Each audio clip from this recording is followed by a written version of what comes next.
Georges Jourdain, bonjour. Alors, Bonjour. nous sommes ici pour parler de votre dernier livre qui vient de paraître. C'est un roman, Wanamacha. Alors, on ne sent pas trop le point d'exclamation dans mon intonation, mais il existe. Avant de commencer à parler du livre en lui-même, peut-être pourriez-vous commencer par vous présenter un peu, car vous avez pas mal publié. Alors effectivement, donc moi je suis un auteur répétitif, si je puis dire. J'ai pas mal de bouquins à mon actif, j'en ai grosso modo une douzaine. J'ai commencé à écrire mon premier bouquin en anglais, qui est ma langue en fait d'expression. Ma langue maternelle est le français, ma moitié française, mais bon, d'expression plutôt l'anglais, sur des sujets qui sont liés à la gouvernance, qui sont très à la gouvernance, à l'économie, au management. Le premier, c'est la gouvernance. Ensuite, j'ai continué. Ensuite, j'ai voulu imiter. J'étais très jaloux de Schumpeter. Voilà. Donc, Schumpeter qui avait fait l'histoire des théories économiques. Alors, moi, j'ai essayé de faire l'histoire des théories de management. Je suis remonté avec. Mais je voulais quand même dépasser Schumpeter. Donc, je suis remonté avec une archéologue du CNRS jusqu'à à peu près 7000 ans.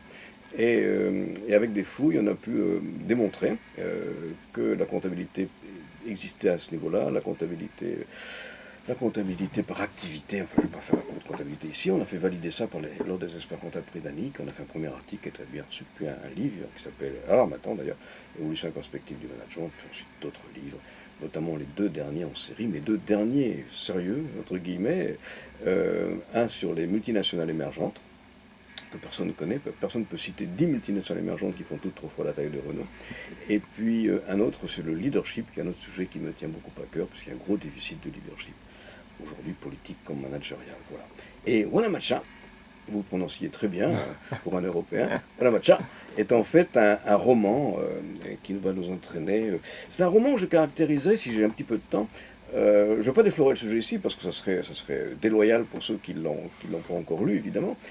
C'est un roman qui a de Dan Brown le côté labyrinthique, les codes ésotériques, sauf que là on va parler de la magie kanak calédonienne, si vous voulez.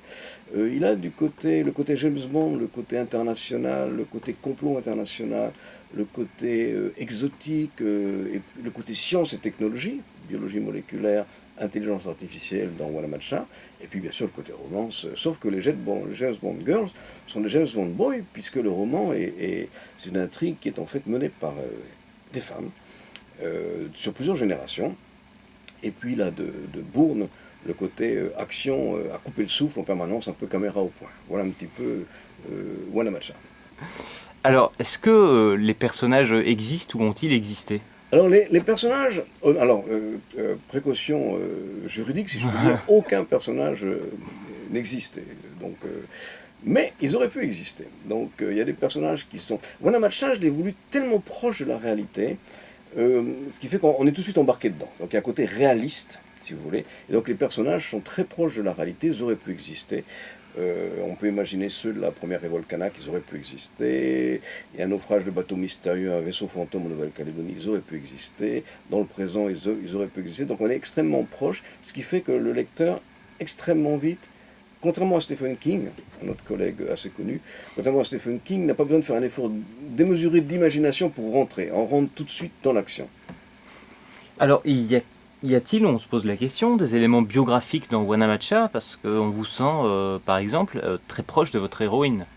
Alors, oui, il y a des éléments autobiographiques dans Wanamacha, pas directement, je ne me mets pas en scène bien sûr, mais le fait que moi-même je sois originaire du Pacifique Sud, je suis né en Nouvelle-Calédonie, une grosse partie de l'action, à peu près 30 à 40% de l'action, prend naissance en Calédonie, se termine en Calédonie, le pays où tout naquit, où tout finit. Je vais me permettre de faire une petite rime au passage, riche d'ailleurs.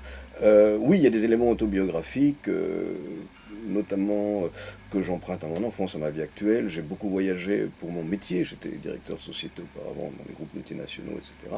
Donc les lieux que j'ai visités, où j'ai travaillé, je les remets en musique, je les remets en scène. Et puis il y a des questions émotionnelles, effectivement.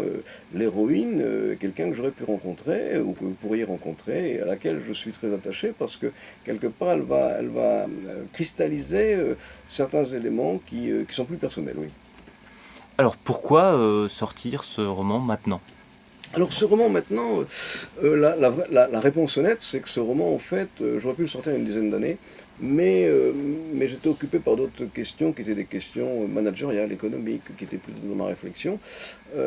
C'est un roman de maturité, si je puis dire, même si vous pouvez me voir, je suis extrêmement jeune, puisque je viens de fêter mes 22 ans, mais c'est un roman de maturité euh, qui trouve son aboutissement dans une réflexion. Même si c'est un roman, il y a quelques éléments qui sont intéressants et que j'aurais peut-être pas pu faire il y a 30 ans, si vous voulez. Ça, c'est le premier sujet. Le deuxième aussi, c'est que l'actualité tombe bien, le hasard de l'actualité. 2018 est une année charnière pour la Nouvelle-Calédonie. Enfin, encore une fois, le roman ne traite pas de la Calédonie, il y a 30% d'éléments, mais quand même 30%, puisque c'est une année dite du référendum d'autodétermination, année qui va influencer, quelle que soit l'issue du scrutin, sur ce bout de la France, ou peut-être qu'il ne sera plus un bout de la France à l'issue de ce scrutin. Alors justement, je rebondis sur ce que vous venez de dire. Vous venez de parler du référendum de 2018 sur l'indépendance ou non de la Nouvelle-Calédonie. Y a-t-il ou pas une dimension, un message politique sur la marche du monde et les grandes questions de notre temps dans Wanamacha?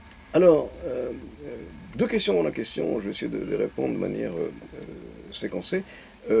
C'est comme zéro calorie ou zéro émission, zéro contenu politique. Donc on peut en prendre et en abuser, aucun risque d'obésité politique ni de pollution. Euh, Après, bien sûr qu'il y a des éléments de réflexion philosophique. C'est un roman en forme d'oignon, non pas qu'il fasse pleurer. Il y a effectivement des éléments d'émotion, mais il ne fait pas pleurer comme un oignon, mais il y a plusieurs couches. Donc vous pouvez le prendre comme un roman, et c'est comme ça qu'il faut le prendre, bien sûr. Si on y réfléchit un peu, il y a effectivement des éléments philosophiques sur la nature humaine, la nature de l'homme. Il y a plusieurs questions. Encore une fois, je suis à la limite de déflorer le sujet, mais je ne vais pas le faire pour garder intact le plaisir de se plonger dans les pages, bien sûr, mais la question de l'intelligence artificielle va venir, ce qui est une vraie question du transhumanisme aujourd'hui, puisqu'on est de plus en plus dans ce courant. La question de la transformation de l'être humain, à la fois par la biologie moléculaire, va aussi rentrer de plein pied dans le roman, et puis aussi des questions de grandes questions sur pourquoi sommes-nous sur Terre, où allons-nous, etc. Alors ça, c'est plusieurs pelures, enfin plusieurs peaux dans l'oignon assez profondes, mais on va trouver tout ça, et puis les questions du bien et du mal, avec un grand B et un grand M aussi. Voilà. Y aura-t-il une suite à Wanamacha? Bien, c'est vous qui allez en décider, cher lecteur. Si le roman est bien accueilli, il y aura une suite. Elle est déjà écrite dans ma tête. J'ai déjà fait un script d'une trentaine de pages. Bien caché, je ne vous dirai pas où, parce que je suis effectivement extrêmement paranoïaque sur le fait qu'on puisse me voler la suite. Oui, une suite qui est prévue. Elle sera très différente de Wanamacha, donc ce ne sera pas une redite.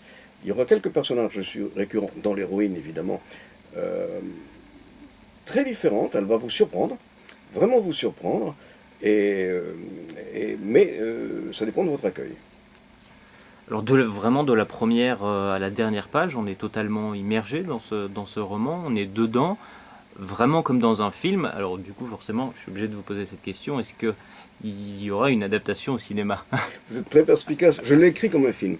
En fait, quand je l'ai écrit, il y a eu plusieurs phases d'écriture. On peut entrer dans le making-of parce que ça serait très lassant, puis ça prendrait trop de temps. Mais quand j'ai écrit l'histoire, je l'ai resectionnée a posteriori, de manière à la rendre vivante. Et chaque chapitre est une scène, comme dans un film. Évidemment, elle se termine sur ce qu'on appelle un cliffhanger, c'est-à-dire le fait qu'on a envie de tourner la page d'après pour savoir ce qui va se passer.